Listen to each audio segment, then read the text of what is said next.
మహాత్మా జ్యోతిరావు పూలే పుణ్యతిథి సందర్భంగా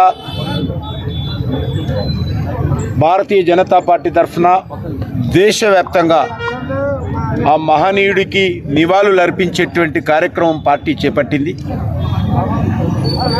ఈరోజు నరేంద్ర మోడీ గారి నాయకత్వంలో బడుగు బలైన వర్గాలకు దేశవ్యాప్తంగా స్వాతంత్రం వచ్చిన తర్వాత మొదటిసారి ఈరోజు న్యాయం చేస్తూ ఉన్నది.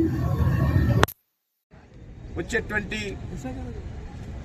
జనాభా సేకరణ లెక్కలు ఏవైతున్నాయో దాంట్లో మొదటిసారి బీసీ జనాభాకు సంబంధించినటువంటి లెక్కలు సేకరించాలని ఒక చరిత్రాత్మకమైనటువంటి నిర్ణయం కాంగ్రెస్ పార్టీ అధికారంలో ఉన్నప్పుడు అనేక మంది డిమాండ్ చేసినప్పటికీ కూడా ఏ రోజు కూడా కాంగ్రెస్ దానికి అనుకూలంగా లేదు.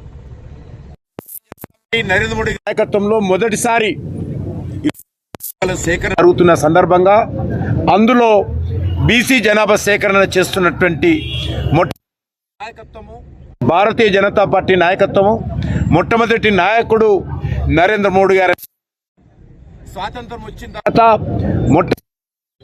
బీసీ ప్రధానమంత్రి చేసినటువంటి ఘనత ఈరోజు భారతీయ జనతా పార్టీకే దక్కుతా ఉంది.